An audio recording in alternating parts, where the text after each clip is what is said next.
That was the beginning of our experience, was acquiring an already up and running franchise operation. I'll only say that the brief experience we'd had dealing with Supercuts at that point kind of drove us over into this opportunity. So we took our strengths and then we divided and conquered in the business, where I focused on things that were my strengths. He focused on things that were his strengths. So we've grown it now we've acquired 3 other territories in the following years, and we're up to 18, I think, including Adam and I today. Is that the biggest difference between going from 1.2 to 2.1? I mean, how do you increase a business by nearly 100% in a year? This is a really interesting episode. I sat down with a good friend of mine, Adam, and his business partner, Lloyd. Together, they own 5 territories in a home services franchise. What's interesting is how they built their franchise empire. They started with buying a franchise resale and then continuing to acquire neighboring franchisees. The crazy part is their first franchise venture in a different brand hadn't really worked out the way they hoped it would. And so we talk about that and how that went down and what kept them confident in taking on a risk to buy into another franchise, which is the company they're in now. We also hit on how early on they nearly doubled their business without buying another location. They went from $1.2 million a year in sales to over $2 million a year in sales. Again, this isn't only 1 year. Now, these guys are neighbors and friends that decided to go into business together. So I was really curious about that. How do they make their business partnership work? And what advice they would give to you if you're considering having a business partner at some point in time. Now, you get to learn from 2 top-performing franchisees that people in their franchise system flock to for advice. So sit back, relax, and enjoy the episode. All right, guys. Well, welcome to another episode of the Franchise Empire Show. We've got some special guests. We've got a returning guest, sort of returning. Adam was on the Zero to Profitable Franchise podcast, and now we've got Adam's business partner, Lloyd. So we got a double. This is the first double. So, guys, welcome and thanks for joining. Thank you. Glad to be here. Yeah, thanks for having us. Awesome. So let's just jump, right in. You guys have a couple of unique things in terms of your business. Number one, you guys are business partners, and you're not family in the formal sense. Number 2 is that you guys grew your business in a different way than most people do in kind of the franchise space, which was through acquisition. So will you start by just giving us an overview and a breakdown of like what your business looks like today? Age before dating, is that what we're doing here? Yeah, let's go. Sure. So and Adam and I were actually friends before we became business partners, literally next door neighbors to each other. And, both of us in corporate America, grinding it out, and just got, kind of stressed and tired of the whole grind, as, many people are when they're looking to go into their own business. So I started talking about business opportunities and came upon, started with Supercuts, and it's a much different model than budget blinds, which is our main focus. But Supercuts being a brick and mortar kind of lockdown franchise agreement and operation, whereas with our current, and focus with budget blinds, much more flexible in terms of implementation. So we looked at it, did the due diligence, and thought that we might, take a shot at that, and it went pretty well. From the beginning, we did our due diligence and bought an initial 2 territories and acquired that from existing owners. So that was the beginning of our experience, was acquiring an already up and running franchise operation. And we, had the benefit of being able to inherit a lot of things that are already going. We kind of jumped in on top of that, learned that, and then, started putting our own, brand and spin on things and taking it from there. Cool. Anything to add to that, Adam?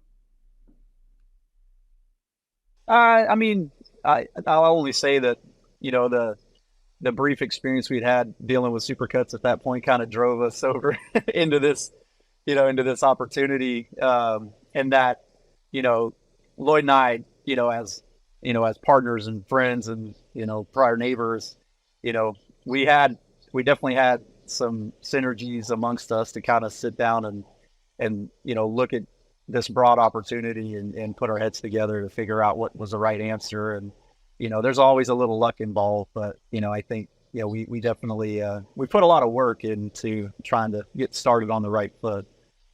So, but yeah, it was a great opportunity for us, and I actually obviously. want to unpack a little bit at a high level, kind of that transition from the supercuts. But so in terms of your business, like tell us about how many territories do you guys own? Like how many employees do you have? Like I guess give us like the breakdown of just like the overall business and how it's structured.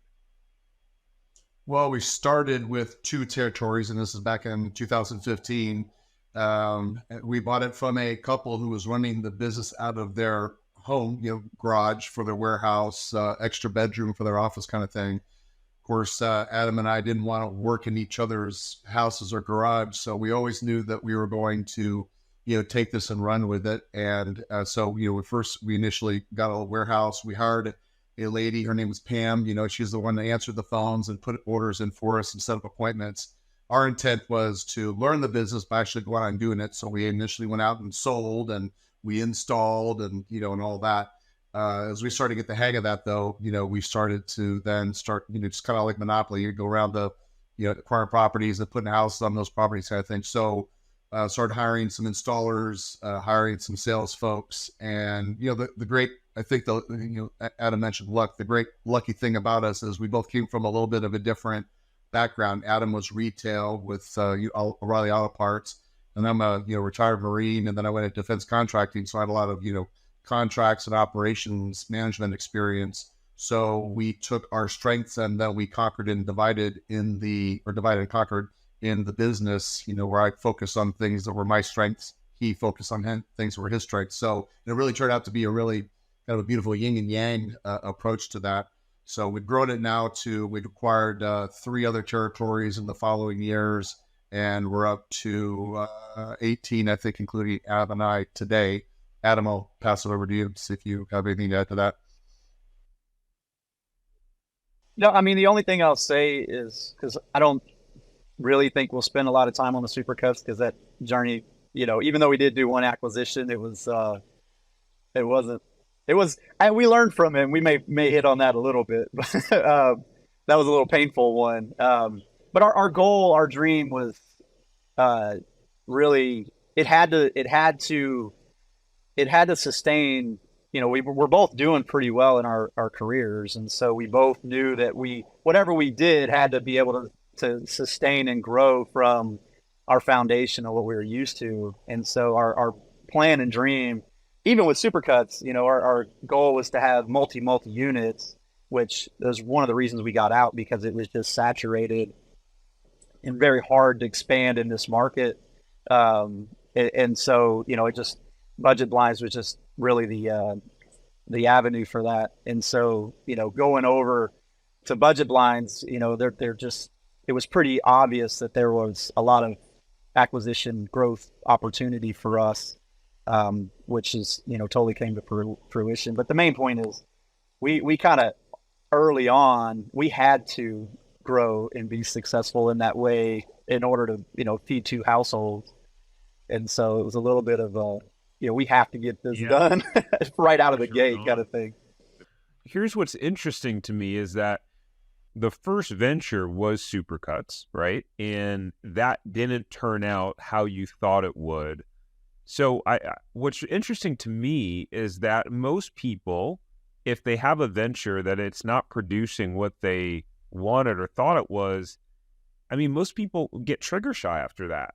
And then, maybe get discouraged or like, that it didn't quite turn out how we wanted. And then they just retreat back to what's comfortable and what they're used to. They don't go and take more risk and try something different. So I guess, what was your mental and emotional process, and what was the conversation between you two of like, okay, hey, this isn't turning out how we thought. Now let's go find actually something else and double down. So I get multiple emails a week from companies asking to run ads on the podcast. I could have ads if I wanted to, but I don't. So there are 2 ways that you can help to support me and the podcast to keep it ad-free. First is to like the video, subscribe to the channel, and leave a comment, even a smiley face if you have nothing to say. the YouTube algorithm only shows the video to more people based on the likes and comments on the video. So your comment could help someone get exposed to this, and not to sound too cheesy, but it could legitimately change their life. Lastly, go ahead and share this with someone that you think will enjoy this episode. Maybe someone who you know loves business and entrepreneurial stuff, or maybe it's someone who's been saying that they want to own their own business for forever. You can message it to them directly or share it on your social media. It would mean the world to me. You guys rock. Yeah, Well, added. go ahead, Lloyd. All right. It wasn't really apparent that the supercuts, we were going to realize those aspirations with supercuts until probably a couple of years in. You know, the difference in the operation is supercuts, brick and mortar, takes a while to build new stores. We're here in California, lots of, environmental regulations. You typically will get a store like that anchored to a bigger store like a Walmart or, big grocery chain. So, we quickly realized that we weren't going to be able to bring in the number of units that we needed. I think our minimum requirement was 8 to 10 because, we didn't want to be cutting hair. We didn't want to be managing the store on a day-to-day basis. So, our idea was let's get enough units to then hire kind of a district manager thing, have store managers, and then, let that run. So as we started forecasting how long it's going to take us to do that, it was going to be years versus, what we thought might, I thought we maybe acquire, some new stores as well as some existing stores. Just didn't turn out to be the case. So in the meantime, while we were still working on that, we started looking for other opportunities. And that's how we came across budget blinds, started working the budget blinds, opportunity. And that thing just grew and exploded so quickly that it quickly became our primary focus. Still working though on supercuts, but after a couple of years, it became pretty apparent that, we just weren't going to be able to get where we wanted to go with supercuts. So we decided, okay, let's just stop here. We'll run the clock out on supercuts, which we did, January of this year. But that all along just turned our focus to budget blinds.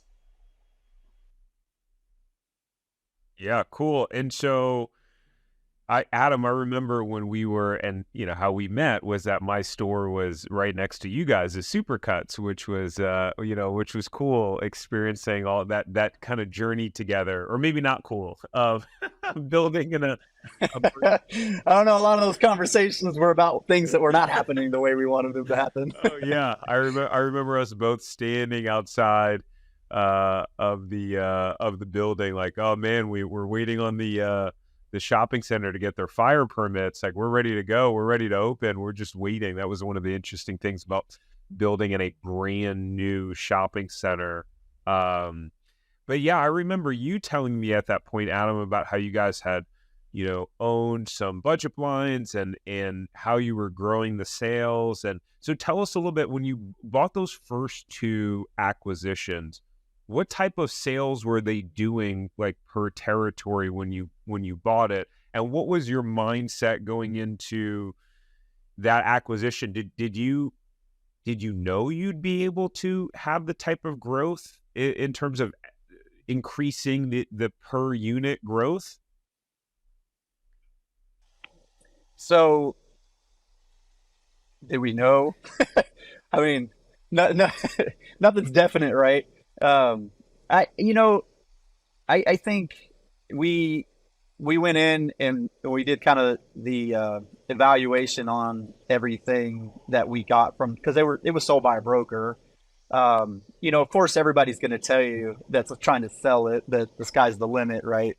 But it as it was a pretty profitable business, and so there's a backstop to having a lean business like that. Even if it didn't grow as much or as quickly, it was still rather profitable. It's just more of a grind, right? And that's not what we wanted, but we knew that we could, if we had to, grind it out and still have a decent amount of profit to share amongst us. The business was doing, I don't remember exactly. I think they did like 960 or something like the prior year before we picked it up, right close to $1 million between the two territories. So it's a decent size of a market just for budget blind standards, especially at that period of time. you know, and being so lean, their net profit was pretty good. So right. So I think, you know, that was a little bit of the safety net, you know, because we knew like we just all else failed, we could run it the way they did, and still have some cash flow there. So, but then, you know, we did. It's kind of funny because Lloyd had this big sunroom on the side of his house, and that was like our headquarter and we had this big whiteboard up, and we had spreadsheets, and you know, we had put a whole pro forma together, you know, and you know, we knew that there were certain parts of the business that we could add value. You know, they didn't do a lot of marketing. They never wanted to staff it. I think that was the main one. They really just didn't want to. They had tried to hire people and have a decent amount of staff in the past, and they're just not wired for it. The prior franchisees, they didn't enjoy it. And so, you know, I think that was you know, one of the things. It's like we can get the right people in here, manage, you know, which is, you know, strengths of both of ours really, and add those folks to the business. And, you know, if you get the right people, you know, a lot of times just the business kind of comes out of the woodwork via the people. And so, you know, but the interesting part is we did our pro forma, and I think, you know, at year 3, we were like still dead on to what we projected out, right, Lloyd? It was pretty interesting. Like we were within like $20,000-$30,000 in sales of our projections that we put out there. Our first year, we forecasted 1.2, and we came within like $5,000 of that forecast, and we thought we were geniuses. Obviously, you know, next couple of years, more moving parts and a little bit harder to nail, but we did pretty good in our first 3 years in terms of forecasting for sure. So you were talking about, you know, pro forma, right? Which some people listening may know what a pro forma is. I tell you what, a funny quick story is when we signed our first franchise agreement for Robex. One of the first things after you get, you know, bombarded after you sign your franchise agreement and get hit with 17 emails of do this, log into this. I remember getting an email with this pro forma, and it was like, hey, fill this out, fill out the site criteria document. And I looked at the pro forma. I had never seen anything like it in my life. I mean, I was a financial advisor, so I know how to create retirement plans. I didn't know anything about pro formas and financial projections in that sense. And I remember the franchisor going, yeah, we can't help you with that. You gotta go talk to the other franchisees. We're not allowed to do that. So that was just really interesting to me. So as you guys in the beginning, you were talking about your projections, as you were looking at those 2 territories to initially acquire, how did you know how to value it? How did you know how to do the due diligence? I mean, had you guys owned businesses like that before, or you learned that in the corporate space? I think the answer is neither.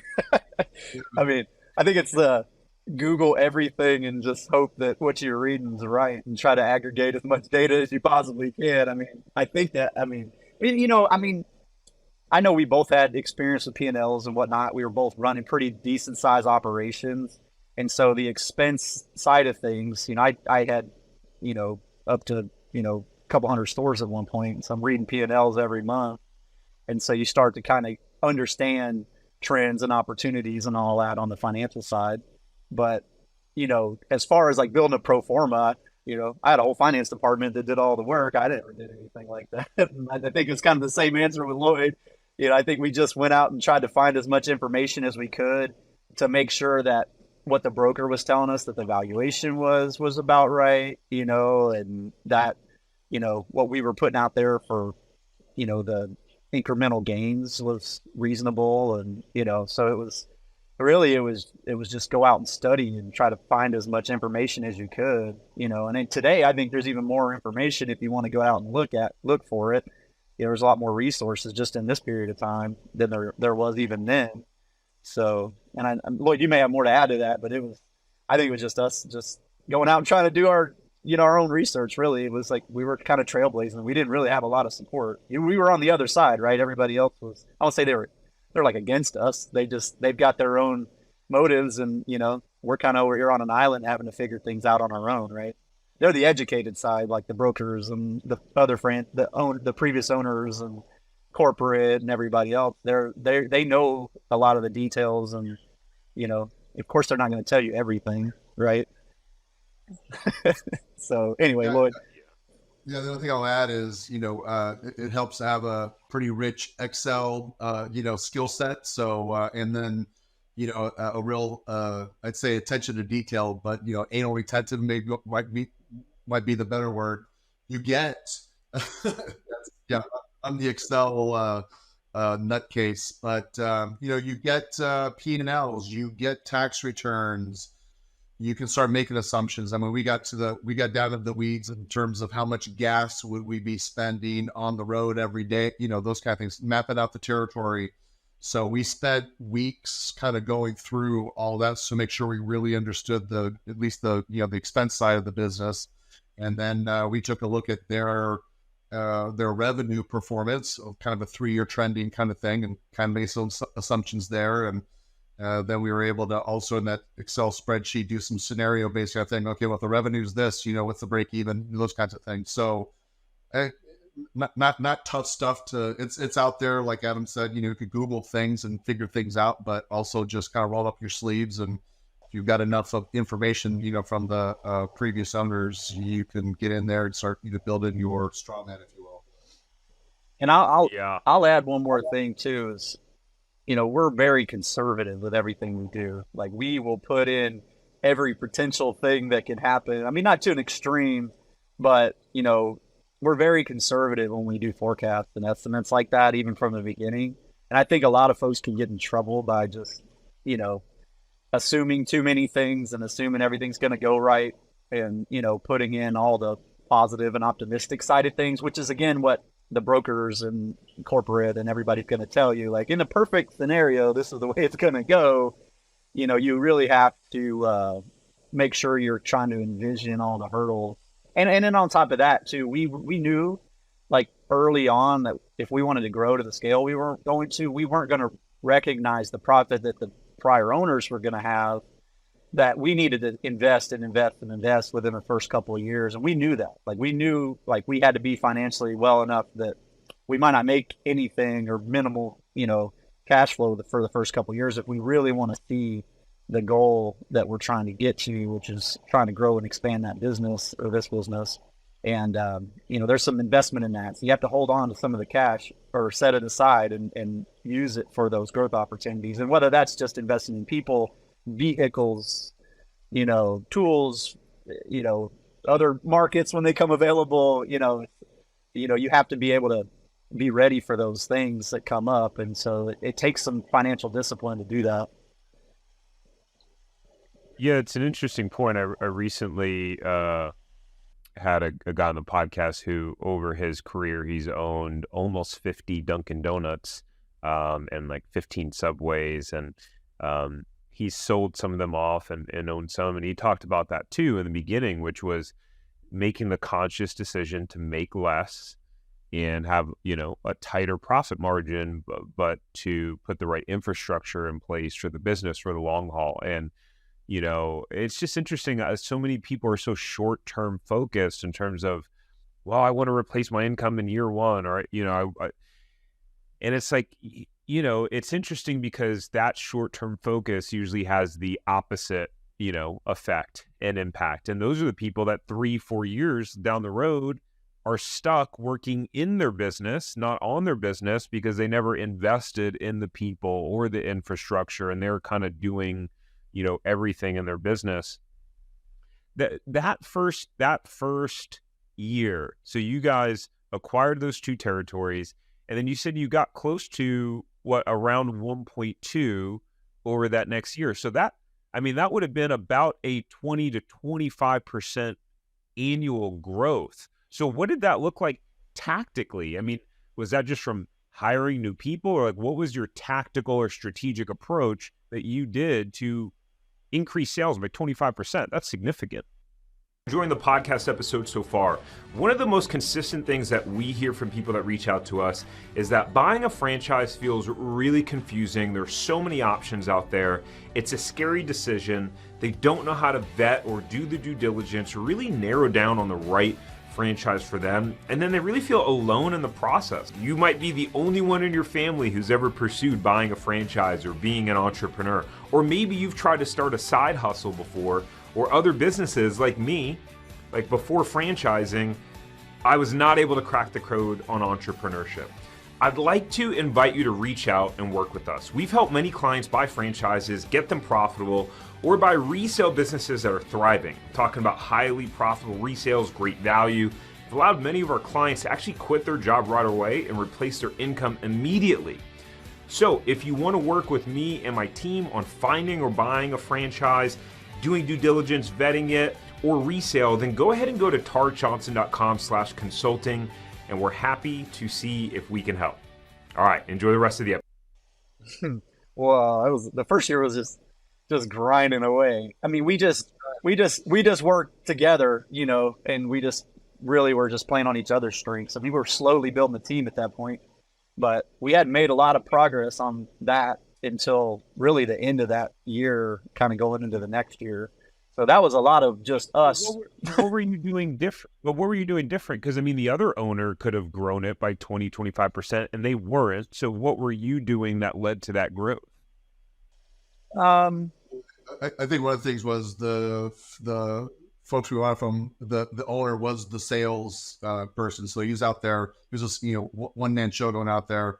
Adam and I, right out of the gate, we were both selling. So took Adam only a week or two to close his first deal. It took me a month. So I was getting a little panicky my own self, but got the hang of they could, customers can smell fear on you, right? So, but as soon as I got my confidence and all that, I got that first egg to crack, then, started going. But the quick answer is two of us were selling. And then I think we brought out our first consultant like midway through that first year.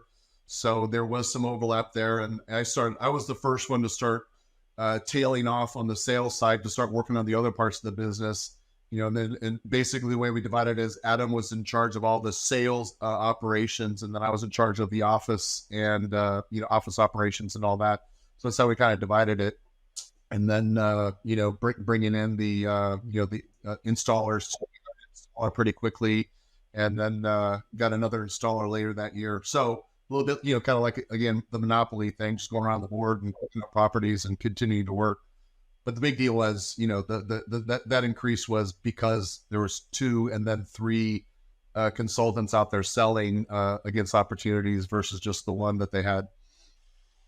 Well, and I'll add too that, not that they were doing a bad job, they were doing great for what they were doing. We focused really hard on trying to communicate with customers in every which way we could. Like, we're answering the phones live all the time. We weren't trying to use a phone service. Like, we were trying to do everything we could to make sure that, because leads are so expensive in our industry, that we were capturing that and then we were communicating really well. And that's kind of been the foundation for our growth in a lot of ways anyways, that customer experience part.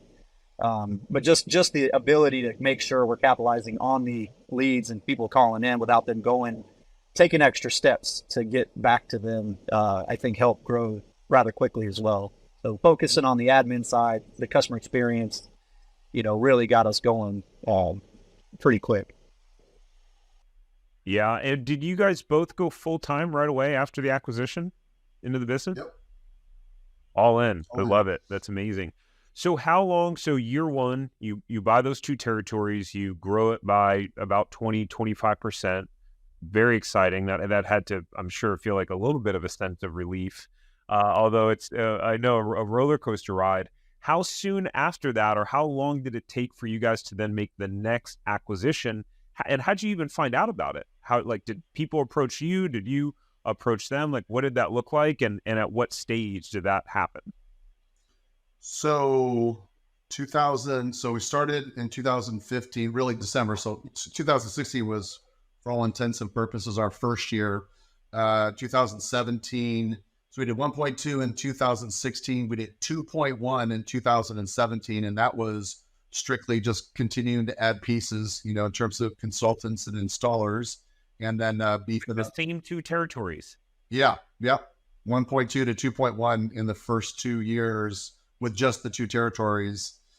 And then as we started developing a reputation in our community, we had a neighbor who wasn't doing very well. It just wasn't really well suited from a personality perspective, and he just wasn't enjoying it. So we just talked to him and said, "Hey, bud, let us take it off your hands." We just basically gave him what he paid for it, and he had bought that territory from corporate. So even though it was a resale, it was kind of like a corporate, an acquisition of a new territory, because he hadn't done a good job, at all, marketing and community relations and networking and all that. So there was that. And then that same year, one of our other neighbors, her husband, she was a owner for about 7 years, did very, really pretty well. Her husband's retiring. They want to go sail around the world. So we worked with her then to acquire her territory. So that was territories 3 and 4 in 2018, also adding pieces. And then 1.2 to 2.1 to 3.2 in year 3 was our meteoric growth over those 3 years.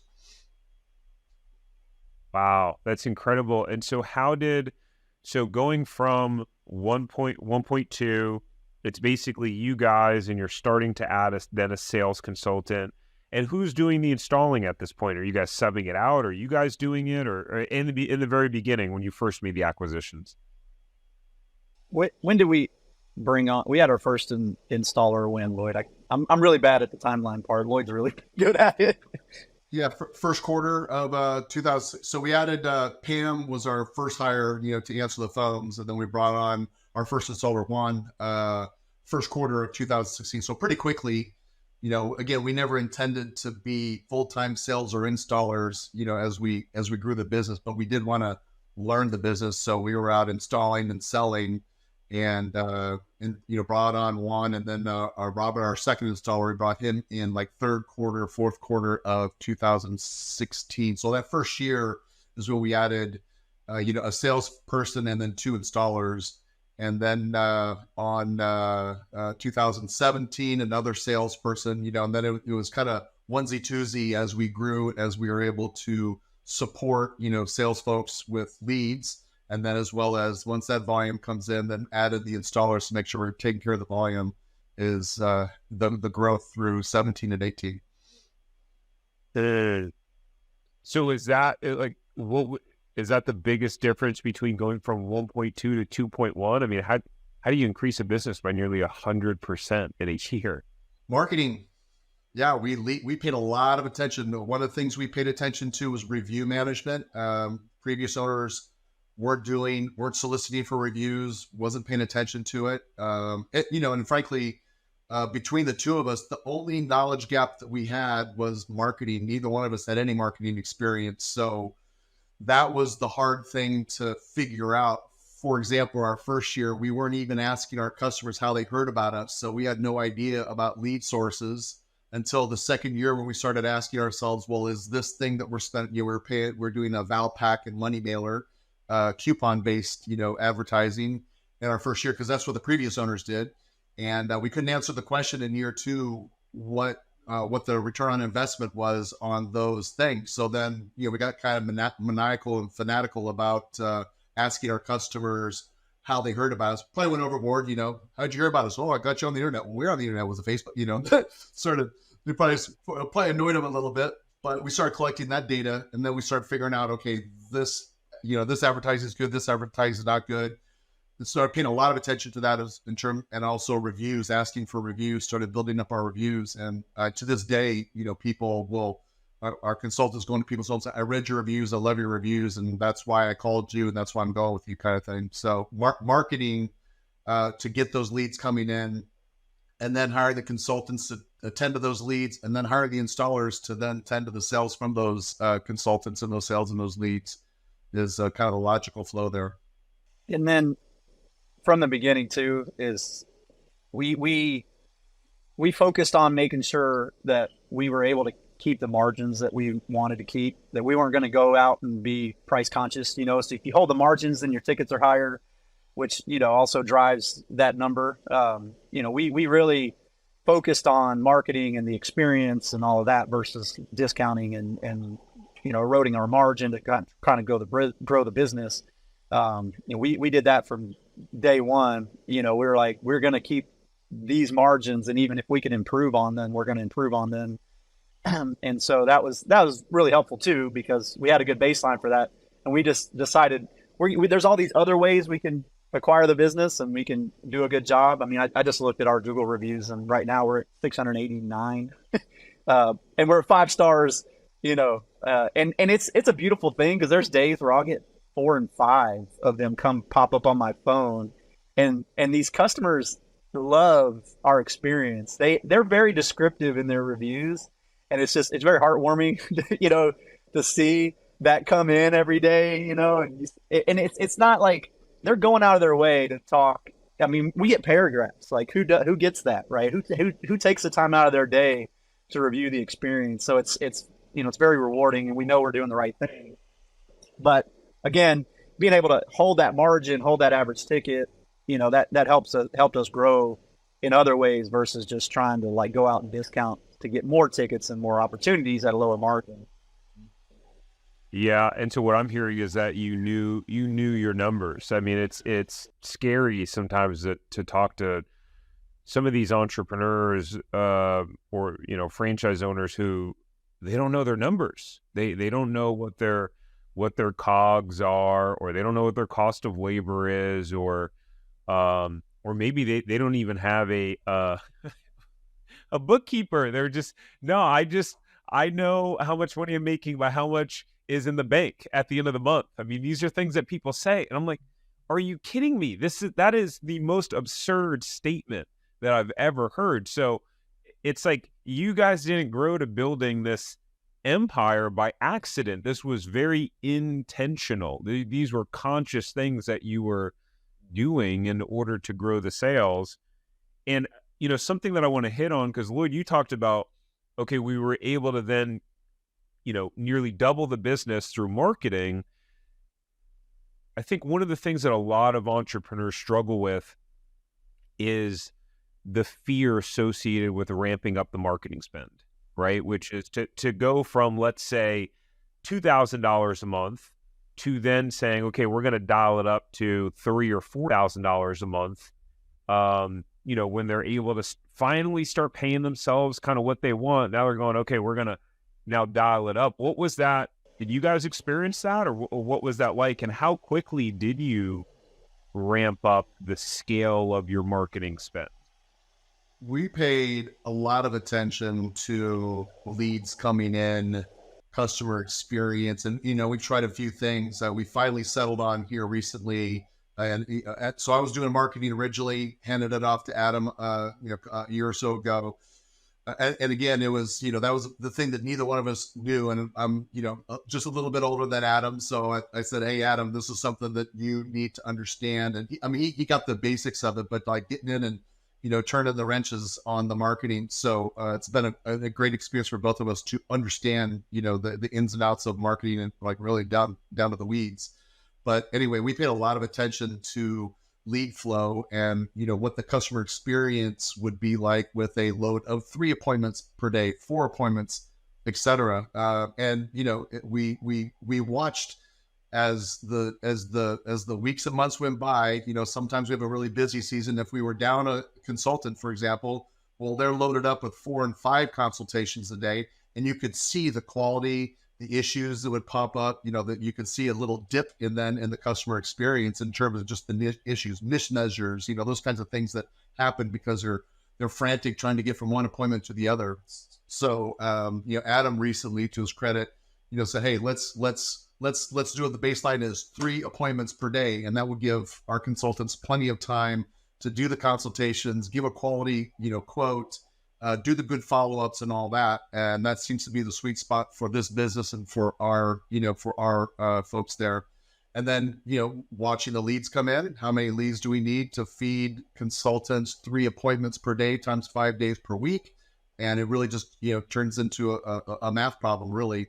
So if you pay attention to those, we were paying attention to those things. And that's how we kind of measured our investment in marketing versus how many consultants we have and all that. So I think we've got a pretty good handle these days on, how much money we need to spend on leads and what the conversion rate of those leads are to, sales, and how many folks that we need to, take care of those things.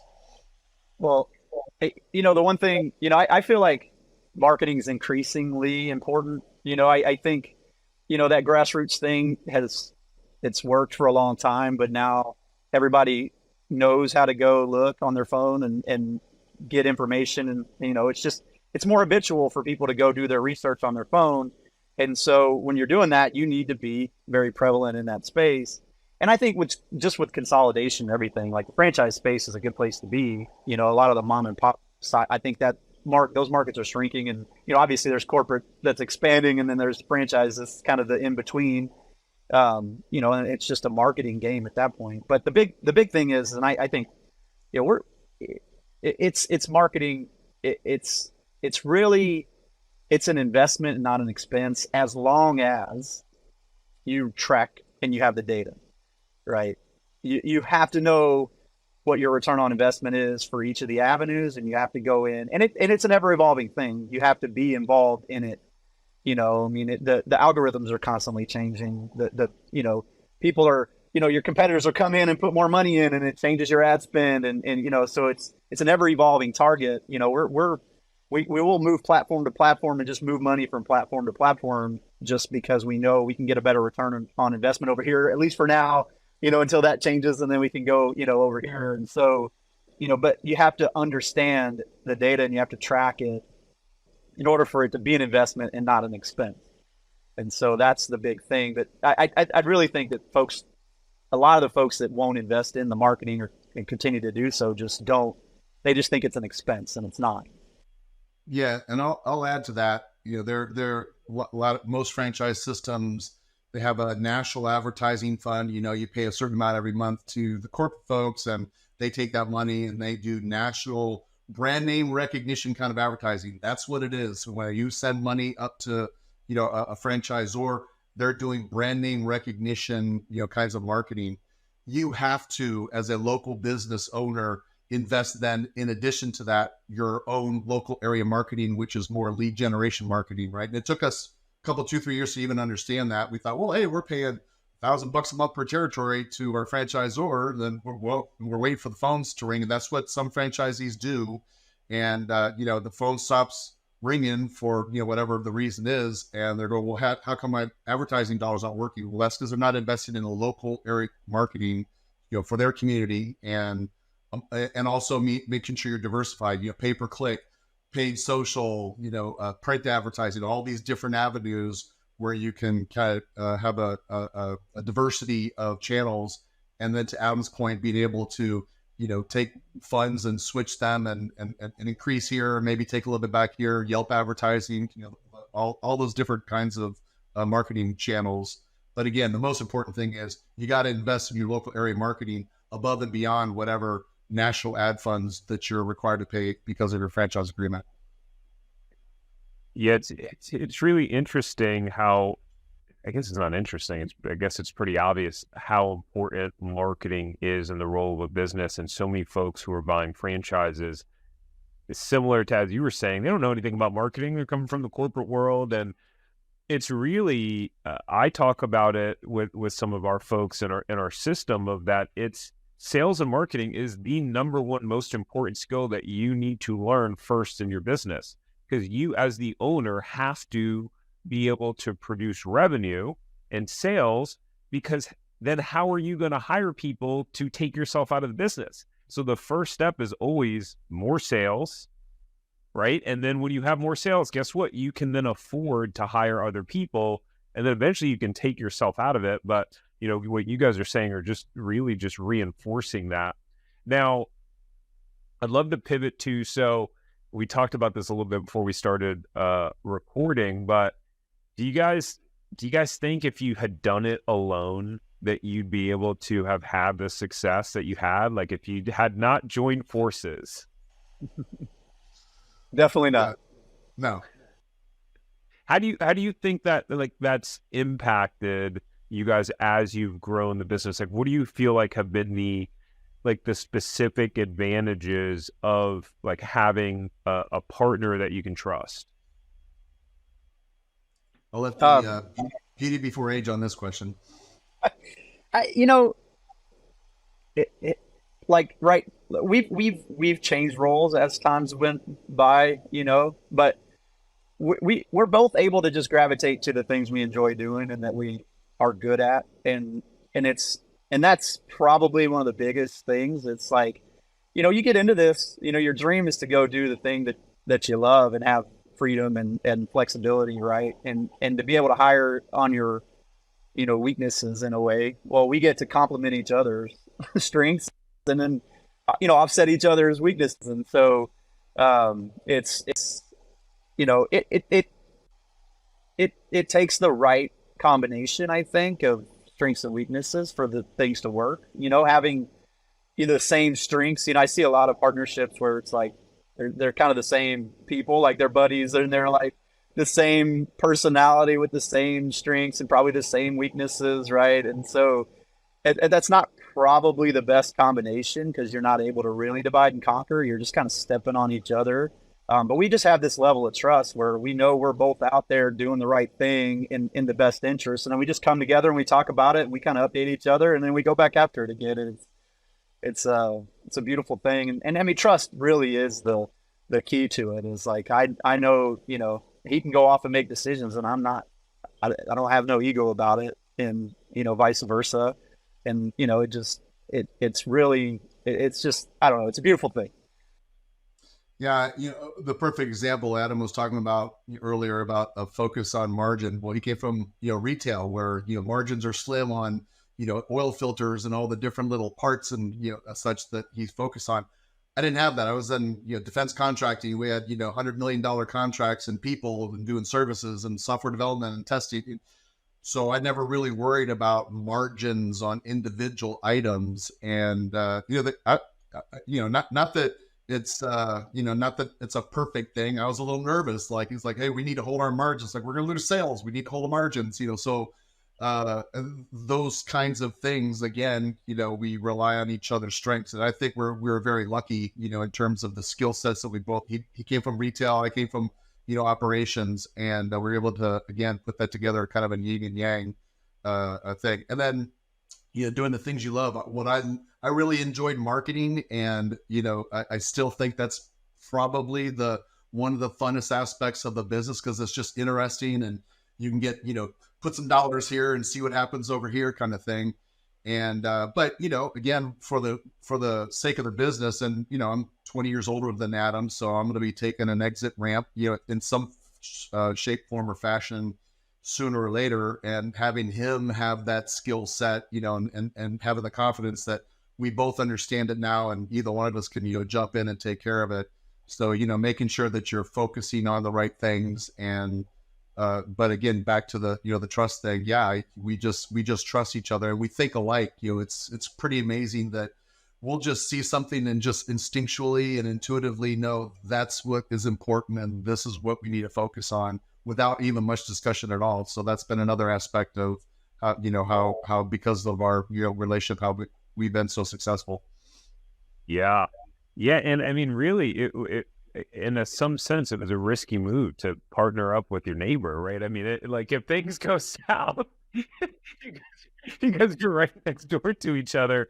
So what, I guess, what advice would you give someone who's, you know, maybe thinking about the idea of having like a business partnership, and how do you navigate through figuring out how to structure everything, how to structure who's going to put in, you know, X number of dollars for the businesses, how you guys split, you know, the margins and what you're taking out of the business. Like, how do you go about even having those conversations when you may have someone's never done that before? They've never had that conversation, and they may not know exactly how to go about that. Yeah, I'll say that I don't know that we were particularly adept really at as much as we drilled down on the financials of the business and the pro formas and all that. We didn't really have many discussions about our relationship in the business, you know. So I think in another respect, we're lucky there as well. we were friends. We respected each other's intellect and abilities, and the division of labor inside the business, really just kind of happened a little bit naturally. Always it was 50-50. We're 50-50 on everything. Every dollar we put in, every dollar we take out is 50-50. And, so I don't know that we were particularly analytical about our relationship and how that was going to, support the business. But, again, I think it's just boils back to trust and confidence and respect and, temperament too. I mean, we both have pretty much the same temperament in terms of our feathers, we're not mercurial. Feathers don't get ruffled too easily. I have a little bit of an Irish temper, but, other than that, I think we're pretty level-headed as we address pretty much every situation we've ran into. Yeah, and like in hindsight, if I was to give it some advice to try to help people, try to just define as much of that as you possibly can before you commit. Really, it's just document everything about that, whether it's the division of labor or the finances, or even just hey, we're going to set this money aside. Like I've seen people go in a partnership and then somebody all of a sudden has a financial hardship and then now they need to extract the money that was going to be invested into the future. And, so it's like, you just really have to define how all that looks as much as you possibly can before you get started. It makes everything a lot easier. Like Lloyd said, I think because of our relationship and the way things are, we did evolve together and it was fine, but I don't think that always works for everybody. So that's true. We're lucky. Yeah. Cool, guys. Well, Adam, Lloyd, thank you so much for coming on and sharing your experience. I know that I got a lot out of it, and I'm sure everyone did too. So yeah, thanks for coming on. You bet. It was fun. Yeah, super fun.